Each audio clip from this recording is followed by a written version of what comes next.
Hi. So the last project, which is this first half of this entire project, was all about the power of scale and working with proportion and scale, and also about the preciousness of objects. We'll talk about that.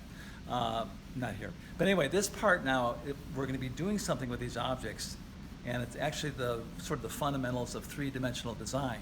I call it the fundamentals of destabilized form because it makes these principles are the keys to the kingdom to make something look interesting.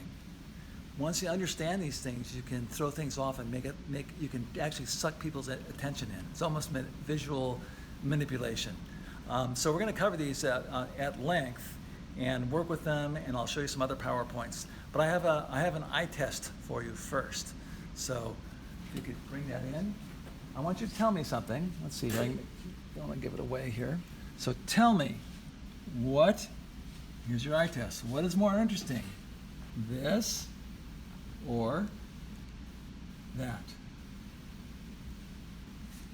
That or that?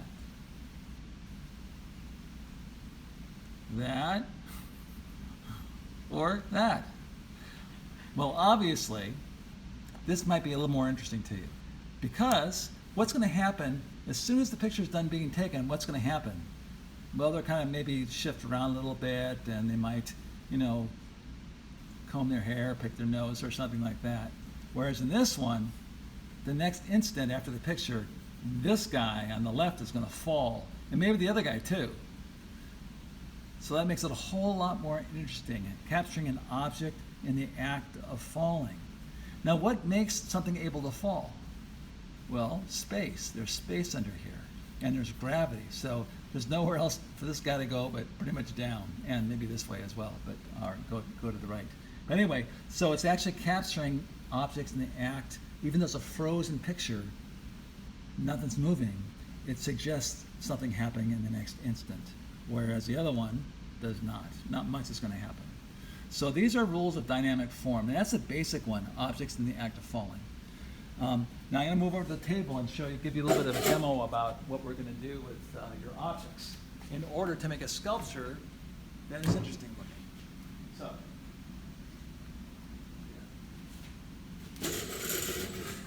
all these rules, by the way, are on a handout on the destabilized form. So don't worry about having to remember all this. Just watch and you'll kind of see what I'm talking about.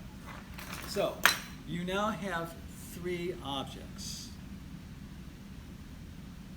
If you take each one of those three objects and cut each one into three, you will have how many parts? 3 times 3? 9! So you have 9 pieces. So let's talk about things here first. Actually, I got a little ahead of myself. Let's back up first. I'm going to show you something here. This is sort of like the football team. This is the football team in the bleachers. Kind of like, nothing much to talk about, nothing much to write home about. What's going to happen in the next second? Nothing. So let's change this up a little bit and introduce a little space and see what happens. Watch how dramatic this becomes.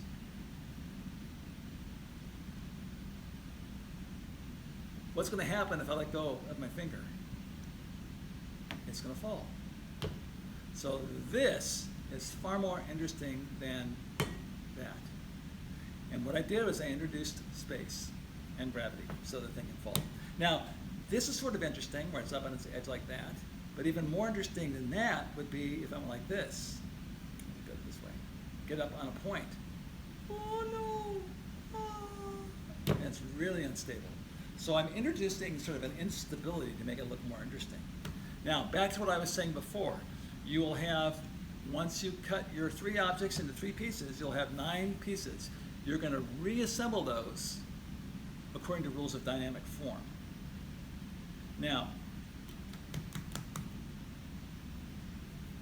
besides just having a big plop thing like this, the next most stable and very undynamic form would be, if you were here, I'd ask you a question. We'd be having a conversation, but we're not. So I'll just give it to you.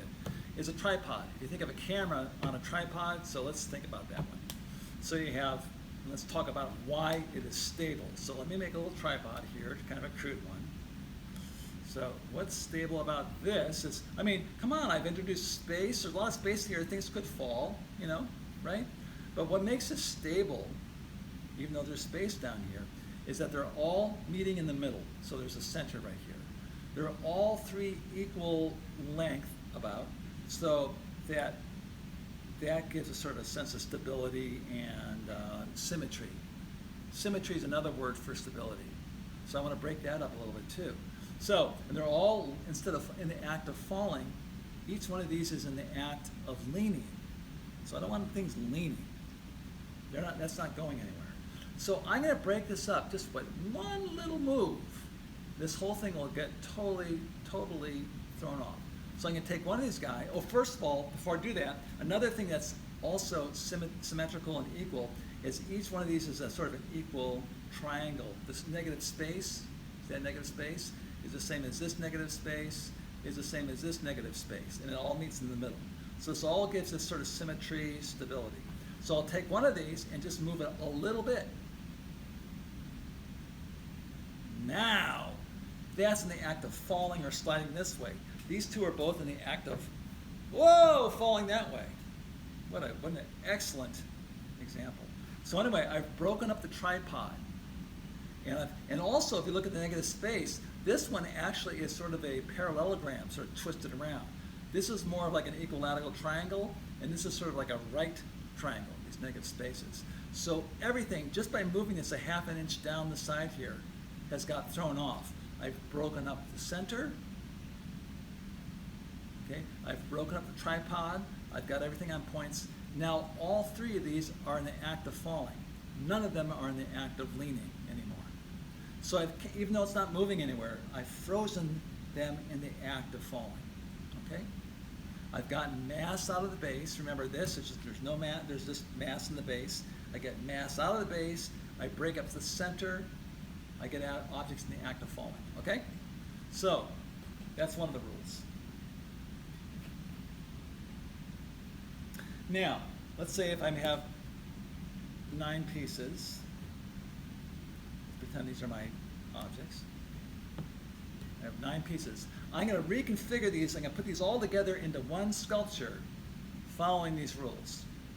So again, the main rule is to capture objects in the act of falling. By the way, another very stable thing I want to show you. Let me show you some more stable stuff that you want to break up. Stonehenge. Stonehenge is really cool because everything's so huge, so power of scale. However, it's very stable. So there we have Stonehenge. So what's stable about this? Well, this is just resting up here. And these two, they can rest by themselves also. So everything's just resting.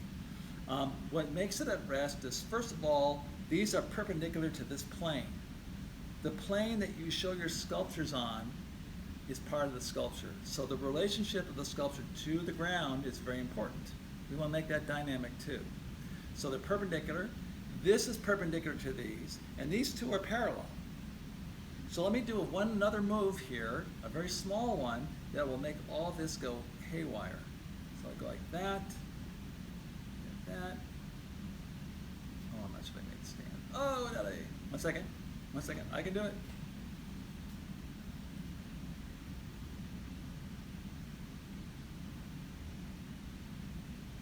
Go. Now, these guys are no longer parallel. They're kind of going like that. Okay. So everything is in the act of falling now. Sliding off and falling like this, okay? So I want to break up parallel and perpendicular planes and lines. These are planes are big flat things, right? So here are parallel planes. I want to get those off of parallel. And perpendicular, I want to get rid of that. Another thing that we want to break up is this. Okay, so I'm working on this here, and Professor Hunter loves texture. He loves the detail, and man, I'm nailing this thing. He's gonna love this thing. Oh my goodness, I'm spending time. I spent 5 hours on this already. And it's incredible. And what's wrong with this picture? Well, I'm only working on this side here. The rest of this thing is a bunch of dull, this is like a big plop. This would look cool, I mean, if it did. This would look cool if it's up against the wall like that. I mean, that would work. But it isn't. It's a three-dimensional. I want this to read well everywhere. So instead of having this sort of front, back, and sides, it's sort of like you have a really expensive $2,000 fish. Oh, beautiful, beautiful. Whoop, it disappeared. Okay? So we don't want things to disappear. We want the front, back, and sides. We don't want them. We want this thing to read everywhere. Again, let me show you if I had those 9 pieces. 1, 2, 3, 4. Okay. So it'd be like this. Like, oh man, I'm going to set this up. Objects in the act of falling. I've got a lot of space here. I'm putting these things together. Man, this looks great. Yeah, it looks pretty cool. Looks pretty cool. Ooh, man, objects in the act of falling, pretty cool. But then I go like this. Boop, it disappeared. The whole thing disappeared. So all that work. So what I want to do is get this so it reads in the round. And again, I want to break up the center. You might think of it like a phonograph or a teepee. No teepees, like breaking up center. So breaking up center is another one. Breaking up front, back, and sides. Breaking up parallel, perpendicular. So here's a teepee where everything's meeting in the middle and it's just piled and leaning. And just, no, I don't want that. What's the other ones? Okay, so the thing that's going to make things in the act of falling is space. Or objects in the act of floating is cool. Sometimes they look like they're even going up like this as opposed to falling, but space is what introduces that. There's 2 kinds of spaces. One is public space for everyone to see, right? That's public space. Here's private space. You crawl into it like a cave. Yeah. So you want to open up the space. Let this thing breathe. And the way you do that sometimes is when you join these things together, you don't want to be joining them like that, like big fat joints where you can't see anything. You want to kind of join them on points and things like that. So you're basically combining these 9 pieces together in a way that fights gravity and fights physics. So the only way to do that is you're going to have to score and slip really deep and really well. That's one thing. So I'm going to score and slip, make that, I've talked about that a lot. Score and slip, like I can go deep. I can even notch out something. So I can notch this out, and I can notch this out maybe on the top. Score and slip and put them together like Lincoln logs, like notch them really well. Okay, that's one way of doing things. The other thing is that have extra clay around. Have a lump of clay that you can use as kickstands and cheap pieces of clay. These are not part of my 9 object. It's just a bunch of wet clay. And what I can do is, if I have a really wild configuration that will just fall over, I can actually put a little piece of clay and not join it. Just has the kickstand. And when it comes to doing the critique, we can take that out because what these joints have to set up, they won't be very strong yet. So use cheap pieces of clay liberally. You might have something like this is out like this, and for sure not going to stay there. So I'm going to put a big kickstand over here to hold it in place until that joint sets up. Okay, so use cheap pieces of clay, score and slip deeply. Okay, another way of working on these, and I recommend this, is I would start with 3 pieces of clay for your base. Usually you put your bigger pieces in the bottom because you can't fight physics that much. You have to have some. You can't have like a lot of weight up here and small little fragile pieces down here. So what I would do is probably use your big pieces in the bottom if you have them, and then just build with them like just play with them like building blocks. Just hold them different ways. Well, that can look cool, or maybe they go like that. That's kind of wild, You still have the mass, most of the mass out of the base. Everything's falling, But find an interesting configuration of 3. Don't join it. But once you find something that looks really cool, then go ahead and commit. Score and slip, join them together, put kickstands under here, as much as you need. Just do that. We can pull them out later. Okay. And then once you have those 3 in, then you start doing. Maybe you build another alternate tripod on top of it that has a different orientation. I'll just hold this in place. Woo, it fell. Something like that.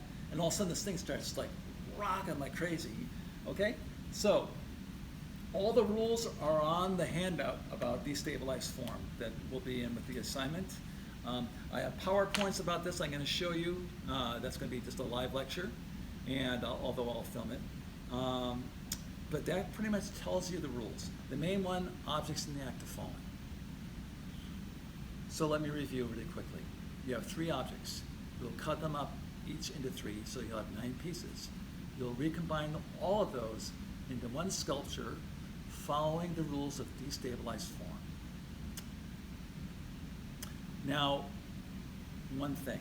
A lot of people say, well, I got 8 of them really dynamic, and one of them just sitting like that to hold the whole thing up, or you have one like a kickstand. I don't want that. So don't have anything laying like that. That's sort of your linchpin. All of them have to be dynamic.